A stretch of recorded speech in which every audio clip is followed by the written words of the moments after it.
En esta primera charla de la tarde de este sábado 29, al final de este mes del Santo Rosario, y en este camino de gracia que vamos recorriendo, en el que contemplamos este paso de la muerte a la vida, de la noche al día, de la oscuridad, de la tiniebla a la claridad, a la luz que es Cristo, y con la ayuda del magisterio de la Iglesia Madre, que nos va educando a través de estas dos encíclicas que os animo a ir leyendo en paralelo con las charlas que vais escuchando, porque es este paso de la conversión, de la salida de la muerte, de la parálisis del pecado a la gracia de la misión, a la tarea que se nos confía a cada uno de nosotros, la misión que cada uno ha recibido en virtud de su bautismo y los demás sacramentos o profesión religiosa que especifican la vocación que todos tenemos. Os he mencionado las tres fases fundamentales dentro de las 7 moradas de Santa Teresa en el camino de perfección, este camino hacia el castillo interior donde habita el rey, donde habita el esposo, donde habita el pastor, para la cumbre de la perfección, de la santidad, que es el matrimonio espiritual. Salimos de la tiniebla, de la oscuridad, camino de la luz, camino hacia Cristo esposo. Y estas 7 moradas, divididas en estas 3 fases, la vía purgativa, que como su propio nombre indica, implica purificación, el desprenderse de toda la carroña, de todo el óxido que se nos ha ido acumulando, toda esa chatarra interior que no nos permite vivir, que no nos permite ver, que no nos permite caminar en el Señor. Da paso a esta vía iluminativa, donde quedamos penetrados por la luz del Espíritu. Serían la 4ª y la 5ª morada, las 3 primeras moradas, la vía purgativa, y la 3ª parte, la vía unitiva, donde está el desposorio espiritual, que es en la 6ª morada, y el matrimonio espiritual en la 7ª morada. Santa Teresa identifica, pensad que estamos en el contexto de un examen de conciencia, de tomar conciencia de nuestro pecado. Ya he visto a varios de vosotros que cuando he pasado cerca y teníais las fotocopias en las manos, me mirabais y resoplabais. Cuando leíais la lista de cosas de, mira tú, pues yo no sabía qué. Bueno, pues a eso es a lo que venimos. A mí también, cada vez que me leo las hojitas, que las tengo muy cerca, pues también me dan un vuelco el corazón, ¿no? Pero bueno, a eso hemos venido, no a agobiarse ni a angustiarse, sino a decir, tengo una tarea, el Señor está trabajando en mí y yo quiero colaborar con Él en la obra de mi propia salvación, el dejarme hacer, algo que he repetido con tanta frecuencia, con tanta abundancia. Entonces, la primera morada habla de la lucha contra el pecado mortal. Es, como también dice la expresión mortal, es que estoy muerto. Mucha gente dice, pero ¿por qué una persona que está en pecado mortal no puede comulgar? Bueno, pues por la sencilla razón de que nadie ha resucitado a un muerto dándole un sándwich.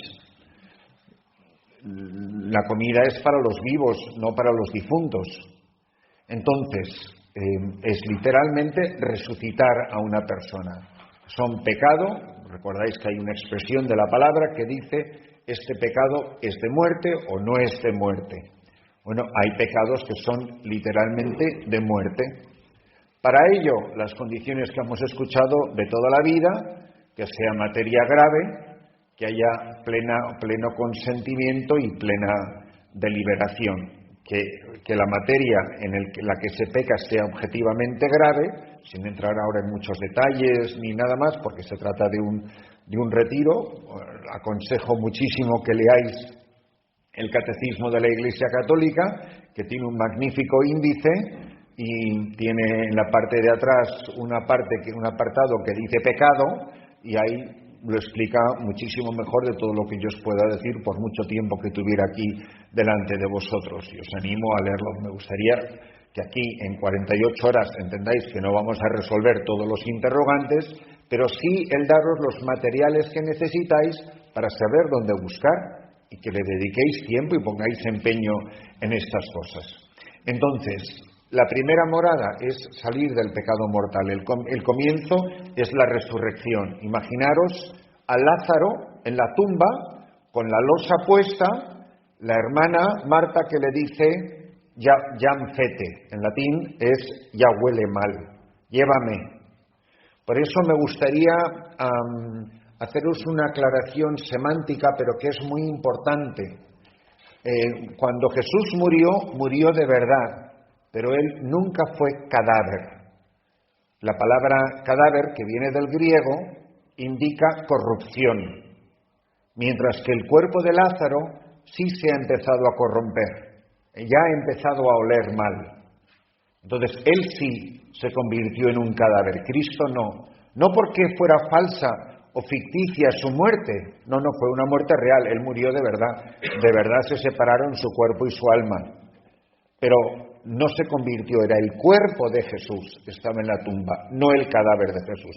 No sé si me explico la distinción, porque su cuerpo no ha empezado a experimentar las consecuencias de la muerte, que es la corrupción del sepulcro. Pero Lázaro sí, lo dice claramente, lo dice la hermana, no te podemos llevar allí. Tiene el hedor de la muerte. Eso es lo que tiene el pecado mortal, el hedor de la muerte. Nos convertimos en un cadáver. Es tremendo.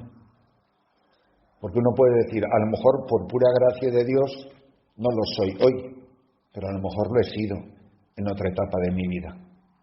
Yo era un cadáver, olía mal. Entonces, fijaros lo tremendo que es esto. Fijaros lo espantoso que es esta situación.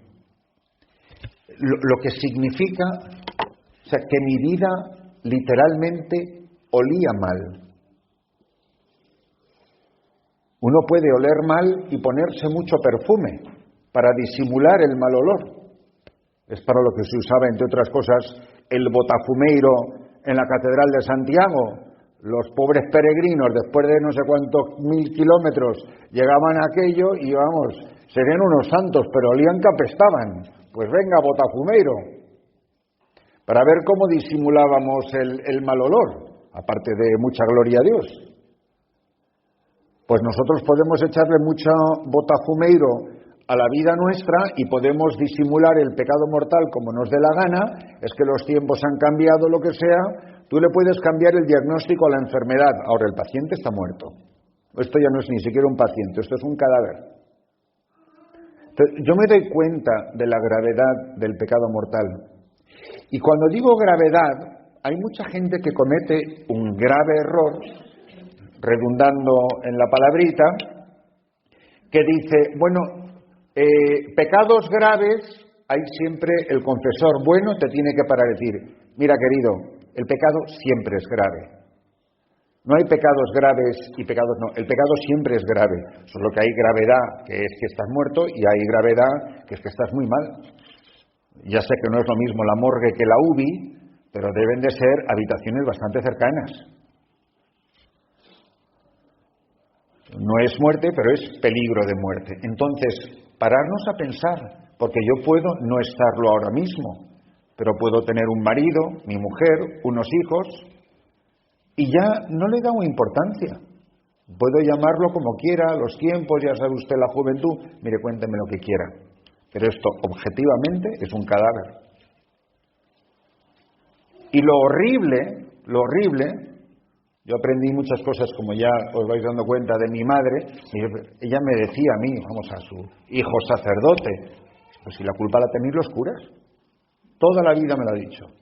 Tiene unas teorías muy curiosas, mi madre ya siempre pensó, ella nunca comprendió por qué los novios no iban a seminarios. Sí, o sea, que porque una pareja de novios debía de pasar por un seminario para prepararte a ser casado. Me decía ella, entonces tú ¿por qué te has pasado 8 años en un seminario y tus hermanos les dan 2 charlas y a la iglesia a casarse? Y tú tienes que sobrevivir y en cambio los casados pues arréglatelas como puedas. Y salta del avión y a lo mejor es un paracaídas o a lo mejor te has tirado con el saco de dormir.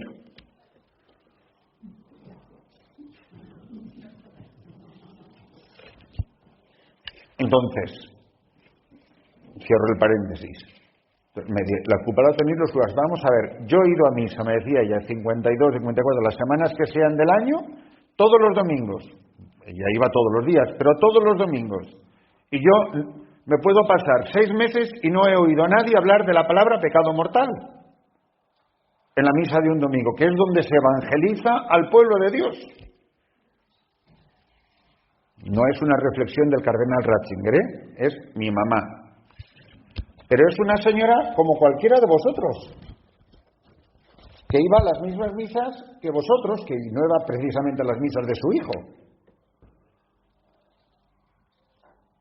Y me decía, si es que yo nunca oigo hablar de eso, ¿cómo voy a saber de esto si a mí nunca me lo dicen? No es que yo no lo sepa, es que no lo oigo, no me lo recuerdan. ¿Cómo no me van a estar advirtiendo de un peligro? Porque si la medicina es la palabra de Dios, los sacramentos, las obras de caridad, alejarte del pecado, ¿para qué me sirve la medicina si no me he enterado de la enfermedad? ¿Para qué me van a animar a que comulgue, a que me vaya a confesar si no me dicen el peligro en el que estoy? Entonces yo creo, es verdad, en eso estoy de acuerdo con mi madre, que se habla muy poco de estas cosas. No hay que asustar a la gente, en fin, hay que hablar de ese en positivo. Si no hay nada más positivo que decirle a uno, estás muerto, pero Jesucristo te quiere resucitar. En vez de, aquí, porque no se tiene esa práctica, pero yo, mi ministerio sacerdotal más largo, lo he ejercido en Nueva York y yo les aseguro que hay personas que nunca han parecido más guapas que cuando estaban en la funeraria. Porque te meten en las funerarias, te sacan los líquidos, te ponen un maquillaje, te buscan un traje no sé cuánto, es que estás estupendo. Entonces, ¿no sería mejor resucitar al muerto en vez de ponerle maquillaje al cadáver? Porque eso es lo que nos pasamos la vida haciendo. Y esto me parece gravísimo, porque somos muchas veces la ciudad de los muertos vivientes. Esas películas que ves de zombies, bueno, pues yo creo que la iglesia está llena de zombies, de gente que parece que está viva, no es una frase mía, es del Apocalipsis, parece que estás vivo, pero estás muerto. Y hay mucha gente que parece que está viva porque aprueba los exámenes de la universidad, se lo pasa estupendamente, tiene no sé cuántos proyectos, pero a la hora de la verdad es un cadáver. Hay mucho joven cadáver que hace deporte, que estudia, que baila, que tiene novia, es un cadáver. Y hasta que no llamemos a las cosas por su nombre, esto no lo va a resucitar nadie. ¿De qué le sirve a una persona Jesucristo si está encantado de ser un cadáver maquillado? Y encima le aplaudimos el éxito. Entonces nos da igual, por ejemplo, una persona se casa civilmente y nos plantamos en la fiesta también nosotros con traje de fiesta, cuando ha sido a la boda, entre comillas, de 2 personas que han ido a públicamente celebrar que se van a ir a vivir en pecado mortal. No, es que así a lo mejor más adelante. El pecado nunca ha sido un camino hacia la gracia. Y esa es la realidad, pero no tenemos el coraje de decir que no. Y no tenemos el coraje de dar testimonio de nuestra fe y de plantarle cara al pecado, aunque sea tu hijo, o una vecina, o un hermano, o un amigo, y esto es porque te quiero y porque no quiero verte ir camino del abismo y yo aplaudiendo. ¿Y estos dramas los tenéis en vuestras familias? Los tengo yo en la mía. Soy de la misma especie humana que vosotros. Llamar a las cosas por su nombre. Mis padres echaron a mi hermana de mi casa durante 10 años, porque se cambió de religión. Y vivía una vida infame, del 80 al 90. Y yo he visto a mis padres llorar todas las tardes, juntos, solos, los dos, rezando el rosario por la conversión de su hija. Y mi hermana es de comunión diaria ahora mismo. Pero las lágrimas que lloraron mis padres, esas no están escritas en ningún libro. No le pude dar la comunión a mi hermana el día de mi primera misa. O sea, no es que estaba alejada de la iglesia, no, es que se quitó las medallas, se cambió el nombre y se hizo de otra secta, de una religión, de una secta. El padre no sabe las cosas que pasan en nuestras familias de Talavera tan liberales. No, mire usted, no me cuente películas. Dramas los hemos tenido todos en nuestras casas. La cosa es, ¿qué hacemos? A decir, mira, a mí lo único que me importa es que tú te vayas al cielo. Me quieras, no me quieras, me patelees, estés, entres, salgas, yo lloraré todo lo que tenga que llorar. Pero yo no voy a parar hasta que no te vea en camino de santidad. Porque para eso Dios te me dio. ¿Y qué? ¿Vamos a ir a reírles la gracia encima? No sé, a lo mejor encima a ti te tocó pagar la fiesta de la boda por lo civil. Ya el colmo de la gracia.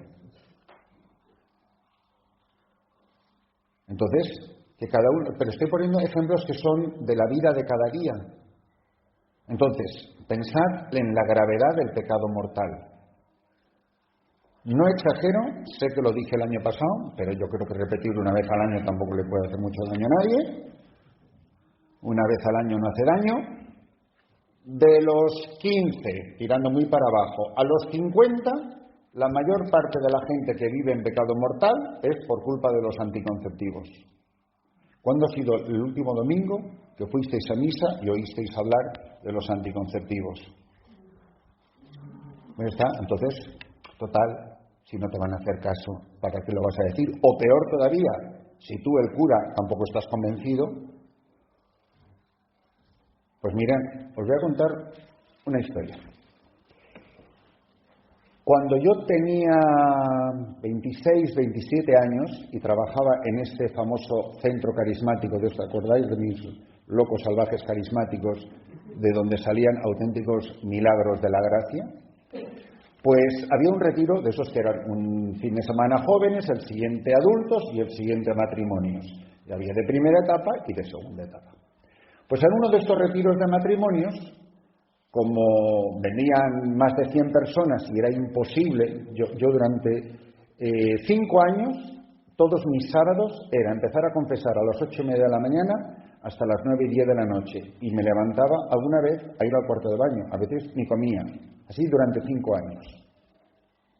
O sea, esa era mi misión, porque venían y yo era el sacerdote que vivía en esa casa. Pero como eran tantos, a veces pedía ayuda a sacerdotes que vinieran a ayudarme a confesar. 4 o 5 sacerdotes, 2, 3, 1.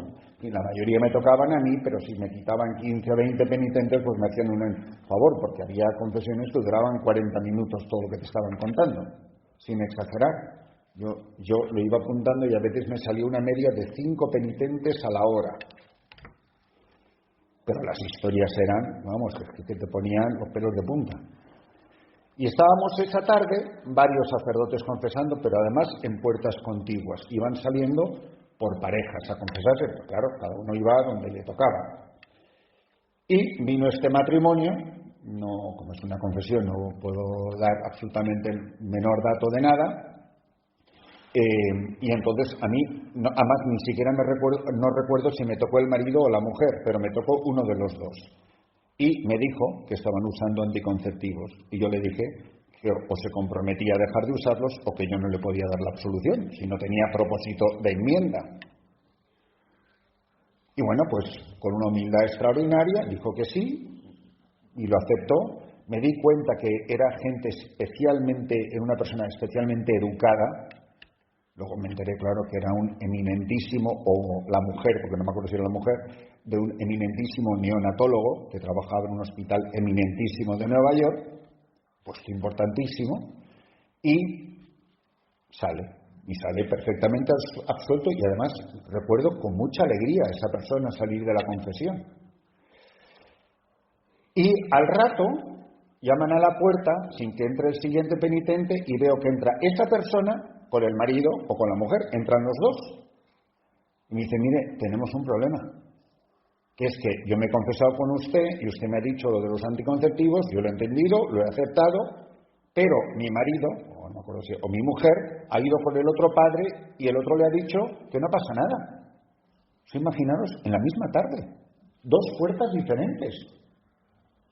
Bueno, imaginaros el milagro que vinieron a hablar conmigo y no fueron a hablar con el otro, que ya tiene valor el haber ido al que había dicho que no. Bueno, pues hablé con ellos, lo entendieron, el que no se había confesado conmigo se confesó conmigo, y ese matrimonio de ese retiro se convirtió en los responsables de toda la pastoral matrimonial en español de la Archidiócesis de Nueva York. Imaginaros. O sea, si no tenemos una gravísima responsabilidad. Si yo hubiera sido débil, si no hubieran venido a hablar conmigo, bueno, pues es verdad que podéis señalar con el dedo al sacerdote que no habla de ello, pero ¿y tú? ¿Lo usas? ¿O ¿y tú? ¿Hablas de ello? Porque a santo de que los curas somos unos cobardes, que la mitad de las veces lo somos, pero vosotros no tenéis que tener el mismo valor que nosotros. O cuando os conviene a los seglares hay católicos de primera y de segunda categoría, porque cuando nos... Ah, no, esto son cosas de curas. ¿Perdone? ¿O no tenemos todos el mismo credo de la Iglesia Católica, el mismo magisterio y la misma responsabilidad para anunciar la fe, conocer la fe y promover la fe? O sea, o somos todos, o siempre, o nunca. Pero no cuando eso son cosas de los curas. No, eso son cosas de que yo soy un católico adulto, me tomo en serio la vida cristiana y por lo menos que tenga yo la madurez de formarme bien. ¿Recordáis? Decía el famoso padre Victoriano, que era un cura español de los padres paules que trabajaba en la ciudad de Santo Domingo, en un barrio muy pobre, se llama Los Tres Brazos, en la parroquia de Santa Luisa de María. Tenía esta gran frase que espero que la recordéis para siempre: católico ignorante, futuro protestante. Bueno, pues no podemos ir por la vida de católico ignorante. Tenemos una gravísima responsabilidad. He puesto un ejemplo que soy consciente, porque soy sacerdote y sé cómo son la gente de mi paño, de que tenemos una grave responsabilidad de dar testimonio de lo que nosotros creemos. Que no estamos a la moda, que no vamos con la corriente, que no vamos ¿qué? Es que... Mira, a mí no me cuentan los esques. Porque no hay esques para evitar el martirio. No hay amor más grande que el que da la vida. Pues lo que pasa es que eso es de boquilla.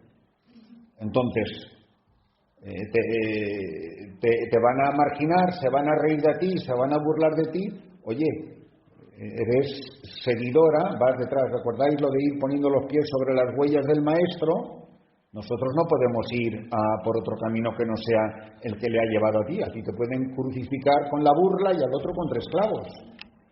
Entonces, os animo a pensar en esto, pero pensar en muchísimos otros ejemplos. Las hojitas yo creo que os estarán dando bastante buenas ideas de cosas que a lo mejor son muy graves y que no habíamos pensado. Y muchas veces el pecado más grave es el silencio cómplice. El que no tuve el valor esa noche en esa cena de levantarme cuando se estaban burlando de la Iglesia, que os ha pasado muchísimas veces, y me quedé callado. Como estaba yo sola, estábamos solo mi marido y yo, pues pensamos que era más prudente que ser cobarde, ¿no? Pero si hubieran estado insultando a tu madre, callada no te quedabas. Esa es la realidad. Entonces, ¿qué clase de católicos somos? ¿Qué clase de cristianos somos? Oye, Vamos por la primera morada, Anda que nos queda para el matrimonio. Estamos viendo a ver cómo resucitamos al muerto. Ahora, si vosotros os estáis confesando con alguna regularidad, no creo que exagere si digo que lo estás haciendo porque alguien te llevó. Yo recuerdo mi primera confesión, cuando me iba a hacer la primera comunión, iba a hacer mi primera confesión, me confesé con mi madre. Dice, mira, tú te confiesas conmigo. Estaba deseando, yo creo, enterarse de todo. Dice, para que sepas como para... Lo que pasa es que mi madre no se dio cuenta que el confesionario estaba ahí y el cura ahí sentado estaba viendo la escena. Y estaba viendo, dice, mira, hace la señal de la cruz, dice, Ave María Purísima, te va a contestar, no sé, recordando lo de la catequesis. Entonces, ahora me dices los pecados. Y cuando me fui a confesar, dice, bueno, ya sé que te has confesado con tu madre, porque lo estaba viendo, ¿no? Y creo que él fue mucho más benigno que ella en los consejos. Ninguno de nosotros nos estaríamos confesando si no fuera gracias a que otras personas nos han ayudado. Y nosotros no podemos ser apóstoles de la confesión de mucha gente. ¿Cuándo ha sido la última vez que le has preguntado a alguien en el trabajo, Oye, ¿tú hace mucho que te confiesas? ¿Te gustaría confesarte? ¿Te gustaría venir este domingo a misa? Te digan lo que quieran. Lo que no pueden decir, miren, cuando yo predicaba estas cosas, lo que estoy diciendo, en misas de domingo, en mi parroquia, en República Dominicana, les decía, cuando hablaba sobre todo de los anticonceptivos, decía, miren, si me quieren hacer caso, hacen caso, si no quieren hacer caso, obligados, imposible. Yo no les voy a poder obligar. Eso sí, el día que ustedes se mueran, en esta parroquia de San José de los Llanos, por favor, que nadie diga, allí arriba, yo no lo sabía. Porque la diferencia entre ustedes y otras parroquias, donde sí que pueden decir yo no lo sabía, y tienen todo el derecho los laicos de decirlo, es que ustedes sí lo saben. Su párroco sí les avisó. Igual no te hacen caso, pero tú avisaste. Mira, es mi obligación, a lo mejor una hija tuya está usando anticonceptivos. Es decir, mira, yo tengo esta obligación como madre, en conciencia, de decirte esto. Me puedes colgar el teléfono, me puedes ahorcar con el cable, afortunadamente los móviles ya no tienen cable, con lo cual estáis fuera de peligro, en fin, puede ser un arma arrojadiza. Pero tú has cumplido con tu deber de madre. Como has cuidado de tus hijos cuando eran pequeños y iban a cruzar una calle. Bien que los agarraste de la mano.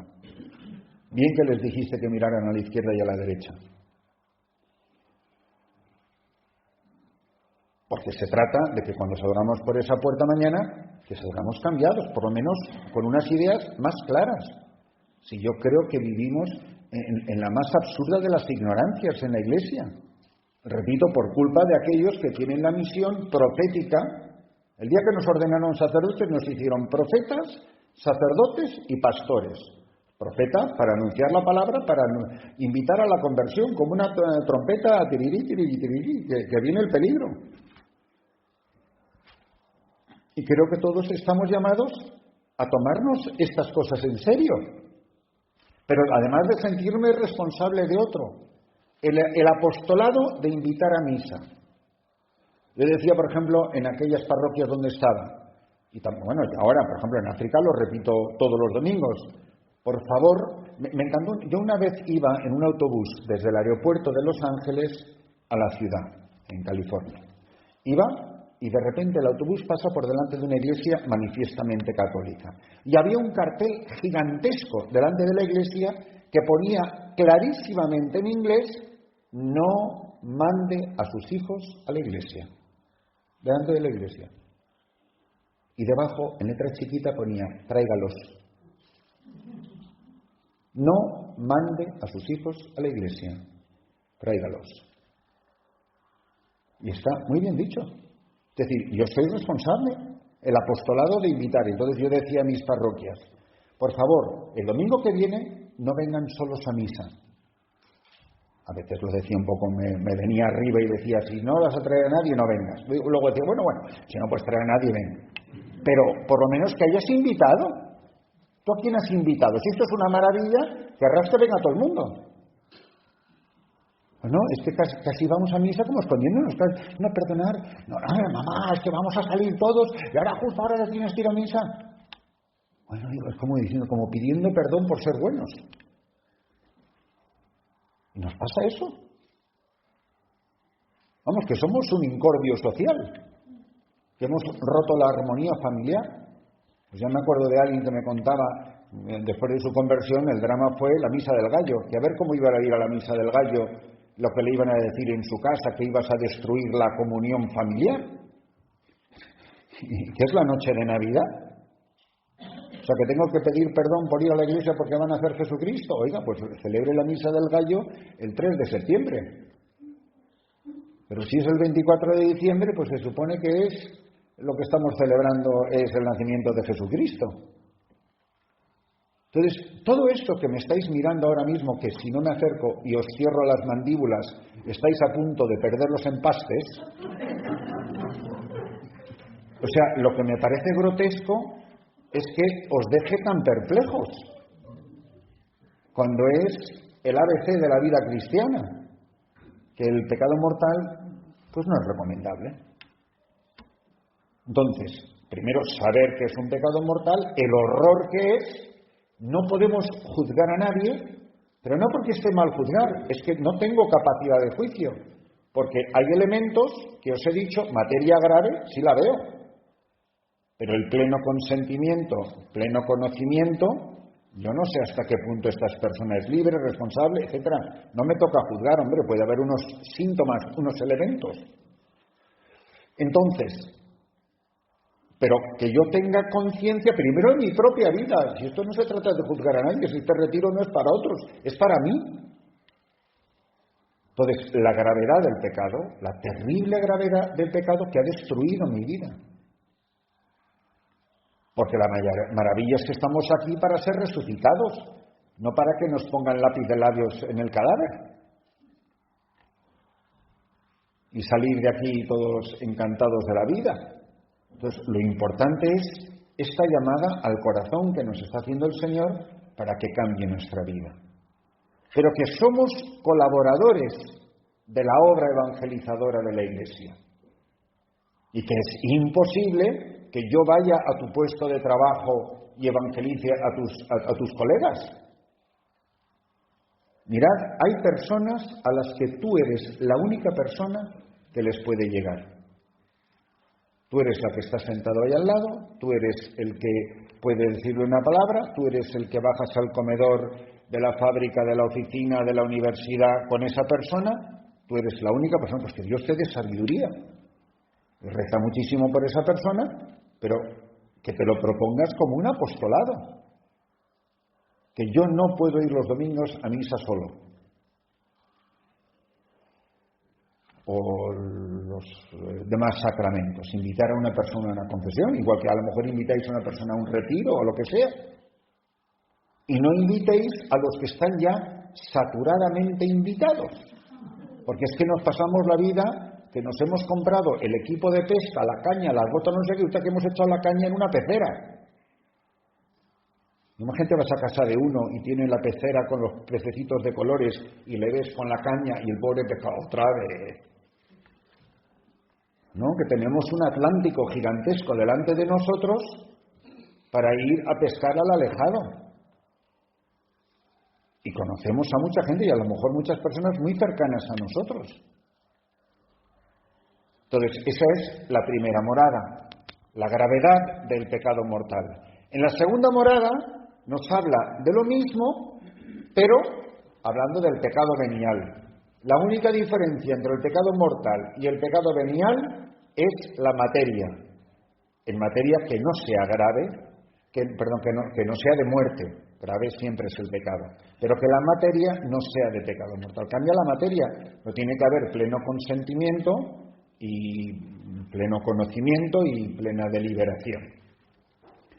Entonces, bueno, pues a lo mejor por gracia de Dios, hace mucho tiempo, o poco tiempo, o tiempo, que no vivimos en pecado mortal, pero nos podemos haber acomodado en plan hamaca a la connivencia con el pecado venial, que no es caerte por el precipicio, pero es ir caminando por la orilla.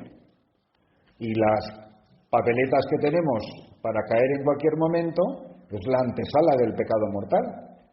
Entonces, repasar cómo estamos viviendo este aspecto de nuestra propia vida en el pecado venial.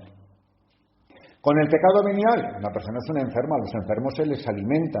Es más, uno de los remedios para salir del pecado venial es la comunión. No es el modo ideal para comulgar, pero es una ayuda para salir del pecado venial, como también es ir a confesarse, como también es leer la palabra de Dios, como también es la penitencia, el amor a la cruz, la devoción a la Santísima Virgen y los medios que conocemos de sobra para caminar en gracia de Dios. Pero fundamentalmente la palabra de Dios y los sacramentos.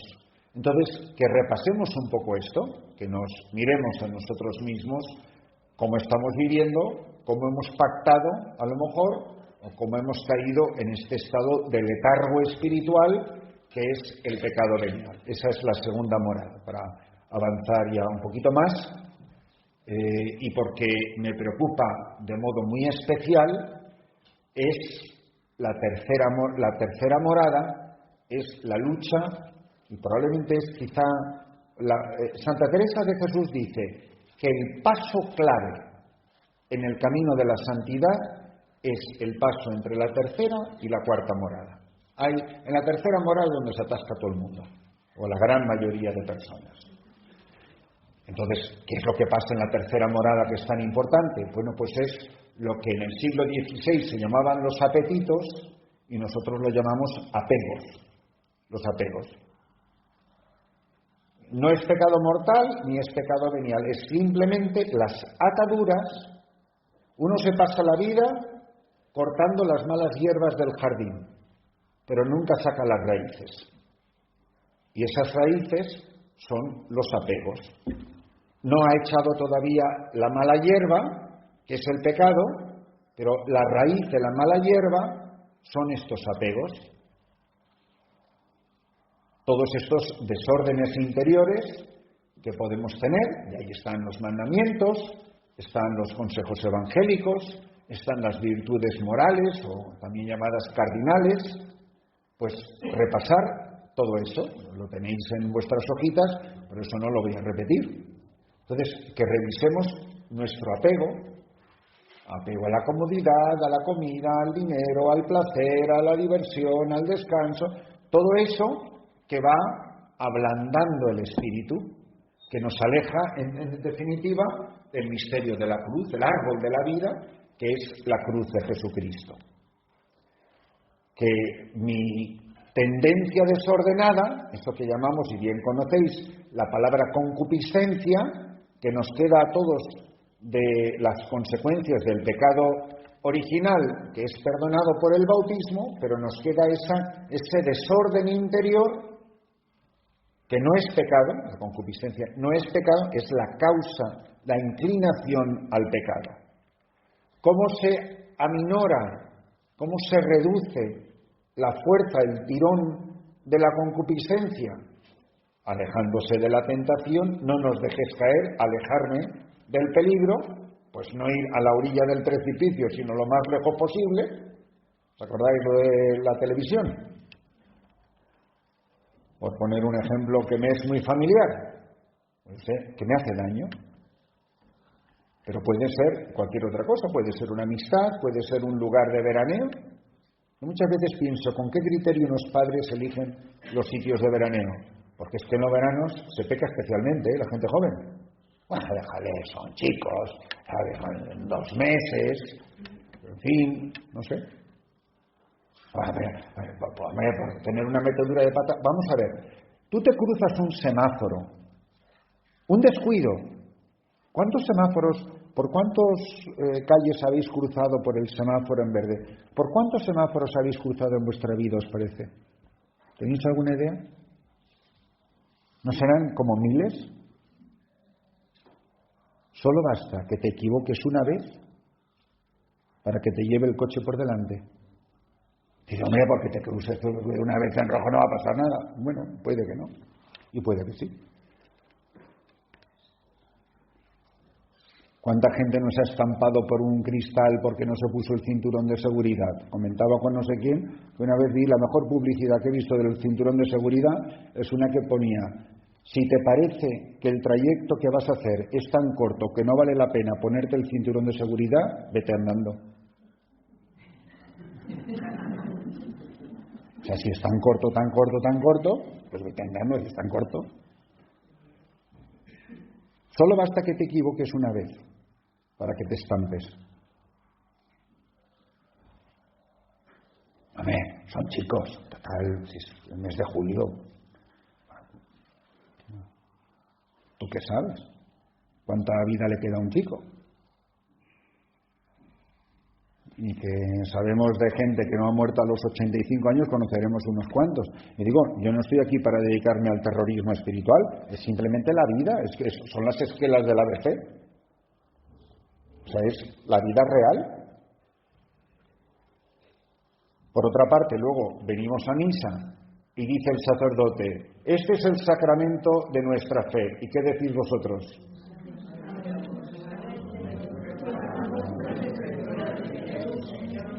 ¿Para qué le dices que venga si no quieres que venga? Maranata, Maranata, Maranata. De repente viene, hombre, que eso se avisa. Pero vamos a ver, si me estás diciendo que venga, ¿para qué me dices que venga si no estás preparado? Yo creo que es más honesto que cuando llegue esa parte de la misa digo yo, ven Señor Jesús, pero oye, vamos a ver, sin prisa. Ahora, si el Señor viniera hoy, yo estoy preparado, porque es de lo que se trata. Los cristianos, la primitiva comunidad cristiana, estaba convencido que al Señor le quedaban 3 semanas de venir. Tan es así que el pobre San Pablo le tiene que escribir a los de Tesalónica que, oye, que me he enterado que estáis tan seguros de que el Señor está viniendo que ya habéis dejado de trabajar. Y deja escrito: el que no trabaje, que no coma. Dice, total, ¿para qué vamos a trabajar si esto es cuestión de...? Ahora, el cristiano adulto, esto es el Adviento, ¿no? Es la venida del Señor, no es recordar a Belén con los pastores, no es el villancico y la zambomba. No es hacia atrás, es hacia adelante. Y vendrá de nuevo en gloria. Vamos, no, si alguien sabe que estamos avisados, somos los católicos. Le decimos que venga y luego dices, hombre, que eso se avisa. Pero si me estás toda tu vida diciendo que venga, pues he venido. ¿Yo estoy preparado a esa venida o yo estoy desafiando al destino? Porque mirad cómo somos precavidos. Aquí una de las grandes enseñanzas que recuerdo perfectamente de esto de don José Rivera nos decía siempre, vamos a ver, una de las señales, ahí tenemos a nuestra protagonista del retiro, a nuestra Gloria, bueno pues Gloria a lo mejor ahora todavía no, gracias a Dios, pero que se preparen sus padres porque en un rato es capaz de coger un cuchillo, meter los dedos en un enchufe y asomarse por la ventana. Una razón muy sencilla, porque a los niños no les funciona el instinto de preservación de su vida. Por eso eres tú el que estás preservando su vida. O sea, vamos, creo que todos los que sois padres sabéis que habéis criado suicidas. O suicidas en potencia. Una sorprendente inclinación al peligro y al riesgo. Ahora, si tienes que ir a un adulto diciéndole, Paco, ten cuidado, pues, o tu marido chochea, ¿sabes? O es un irresponsable. Si hay que estarle supliendo el instinto de preservación de la vida a una persona, es porque no es un adulto. El adulto en la vida cristiana es el que es consciente del peligro. Mi pregunta es, ¿por qué los instintos de preservación de la vida nos funcionan en el orden natural, pero no nos funcionan en el orden sobrenatural? Y no nos da miedo el peligro en las cosas espirituales, mientras que bien que tenemos cuidado. Vamos, con este cuento del COVID, que hemos visto cosas ridículas, vamos, de gente que ya eso lo llevó al paroxismo, Y uno me queda pensando, dice, qué pena que no hagan eso para la vida espiritual, ¿no? Póngase guantes, póngase una mascarilla, aléjese, no toque. Bueno, pues muy bien. ¿Y para las cosas del alma qué? ¿Por qué no hacer lo mismo? Aléjate del peligro. Mamá, va a venir no sé quién. Ay, quita, que a lo mejor trae el... Ah, mira, eso sí, ¿verdad? Pero en lo otro... Y caímos en cosas completamente ridículas. Pero todo eso, de repente, para preservar la pureza del alma, para preservar la santidad del corazón, es que nos ponemos a exponer a todo, no pasa nada, nada es exagerado. Mirad, estamos en la tercera morada, y no me importa si no pasamos de aquí, porque esto es lo más importante, esta es la etapa que más nos cuesta. En esta tercera morada, el mejor síntoma es cuando alguien, o tú mismo, usa la palabra exagerado. No seas exagerado. Eso es una exageración. Al mediocre todo le parece una exageración. Entonces, cuando tú oigas a una persona decir eso, sabes que estás tratando con un mediocre de carné, al que le parece exagerado. ¿Cómo puede haber algo exagerado en el amor? En el amor a Dios, el peligro de perderte. Y temo más que a la muerte perderte, dice uno de los himnos de la liturgia. Que la inmortal que tú das, la vida inmortal que tú das, vale mucho más que todos los tesoros de este mundo. O sea, San Pablo considera basura eso que nosotros hemos protegido del COVID. Claro, es interesante. San Pablo considera basura todo eso que con mascarillas y guantes y el gel patatín lo llevamos en el bolsillo, luego lo llevamos no sé qué, luego ya con la banderita española, no sé cuántos. Pero para proteger la vida espiritual tuya, de tu matrimonio, de tus hijos, de tus amigos, de tu parroquia, esa es la responsabilidad que tenemos. Entonces, todo el campo de los apegos, los afectos desordenados, cuando es desordenado no quiere decir que esté mal el afecto, sino que el afecto es desordenado. No está mal amar a tus hijos, sino el desorden en ese afecto. Muchas veces tenemos un desequilibrio. No es que, padre, bueno, el domingo pasado que es que no fui a misa, porque claro, fuimos a ver a mi hija que vive no sé dónde. Oiga, pues señora, usted sabrá si es más importante ir a ver a su hija o ir a misa. Era mediocre. No, es mucho más importante ir a ver a Jesucristo que ir a ver a mi hija. Y le estoy dando una catequesis viviente, porque si no, la estoy hablando cosas contrarias por los dos lados de la boca. Por una parte, ay hija, a ver si llevas a los niños a la iglesia. Ay mira, que este niño ya tiene 8 años y no ha hecho la primera comunión. Sí, pero tú has venido a verme y te has quedado sin misa. ¿Y no le vemos la contradicción? Oh, ya sé que se puede ir a las 6 de la tarde porque vosotros vivís en el supermercado de la vida espiritual. Donde vivo yo, milagro está ya una misa de domingo. Eso ya es la bomba y la lotería. Vosotros, ay, ya no llego a la de 7 en no sé dónde, pero me voy al Prado que no sé cuánto. Bueno, está un poco más lejos. Porque es que vamos, os sabéis de carrerilla los horarios de las parroquias de alrededor. Lo malo es cuando no hay parroquia de alrededor o no hay ni siquiera sacerdote, que es como donde vivo yo. Entonces, que nuestra vida esté construida alrededor de Jesucristo en la misa del domingo. De ahí brota la vida de una familia, la vida de una parroquia, no digamos la vida de un sacerdote. Es lo que hay que asegurar. Entonces, que le demos un repaso a estas cosas. Los apegos, para mí, es de los campos de los que menos se confiesa a la gente, menos importancia le da a la gente, y en cambio, en venciendo eso, uno ya entra en la cuarta morada. Y por si os da curiosidad malsana, hay un autor francés que dice, mucha gente pregunta que qué hacía Dios antes de crear al ser humano? ¿Qué hacía Dios antes de crear el cielo? Y contestaba, un infierno para los curiosos.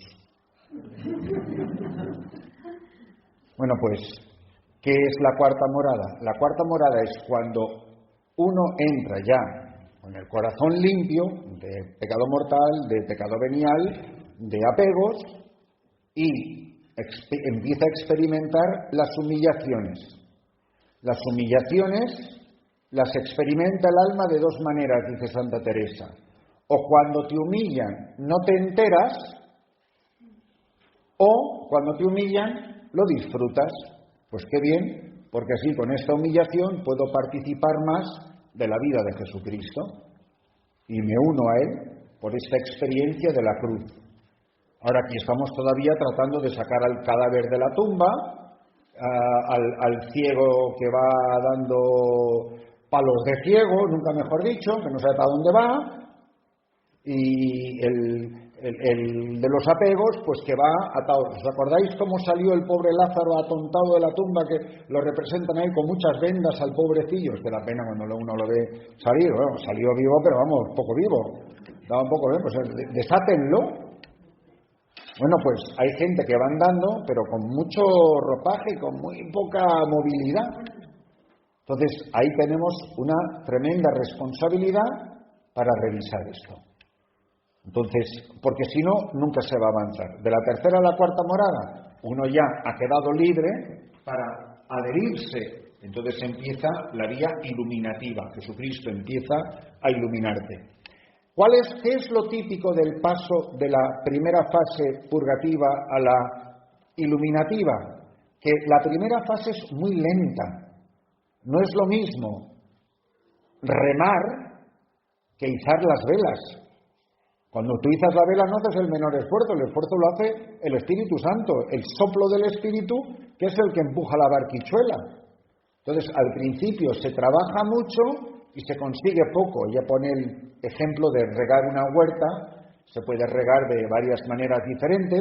Se puede regar con vasitos, se puede regar con cubos, se puede regar con una noria. Y la mejor manera de regar un campo es la lluvia, donde cada vez es menos esfuerzo y más agua. Entonces, que los comienzos son muy lentos, pues como son lentos los primeros pasos de un niño. Ahora, si no se dan esos pasitos de un niño que cada 3 pasos es un logro y te aplauden los padres, pero lo malo es que nos vayan pasando los años y sigamos nosotros en ese estado espiritual de incapaces de movernos para ningún lado. Entonces, os invito a que seriamente nos paremos ahora en este rato de oración que vamos a tener luego más tarde, después de la siguiente charla, que nos paremos a pensar en serio cómo estamos viviendo nuestra vida cristiana, cómo estamos caminando en el Señor, para que, haciendo con los papeles que ojalá os sirvan y las lecturas que os he propuesto de la conversión en la experiencia de la parábola del hijo pródigo y luego la llamada a la misión, porque imaginaros cómo un tullido, cómo una persona que está espiritualmente inválida puede ir a aportar nada a la misión. Yo por eso, por ejemplo, me he vuelto, ya desde hace unos cuantos años, muy estricto con la gente que viene a la misión. Es que le miro el colmillo por dentro y por fuera, porque me han mandado unos personajes a la misión donde yo al final tenía que decir, por favor, no me manden más pacientes, mándenme médicos, que para pacientes ya estoy yo aquí en la misión. Entonces, no, es que le mando a mi hijo, es un buen chico, hombre, está un poco despistado. Bueno, pues mire, pístele usted, y cuando lo tenga pistado, entonces me lo manda. Entonces, no, es que yo creo que le va a venir muy bien, ¿sabe? Un cambio de aire, ¿no? El aire africano, que es una cosa que hace maravillas, vamos, ¿no? Y no sabe la gente que te mandan los padres. Es decir, ¿a usted le gustaría que ese fuera su cirujano? Porque no es lo mismo un carnicero que un cirujano, ¿eh? Aunque los dos porten carne. No, a ver, si tiene un corazón de oro, si en el fondo tiene un corazón de oro. Digo, pues mire usted, ¿sabe? Usted lo evangeliza usted y cuando ya lo tenga todo bien esto, entonces me lo manda.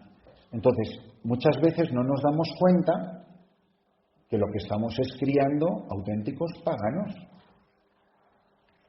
Y tenemos una gravísima responsabilidad en las parroquias, en las familias, en el trabajo, donde quiera que se desenvuelva nuestra existencia.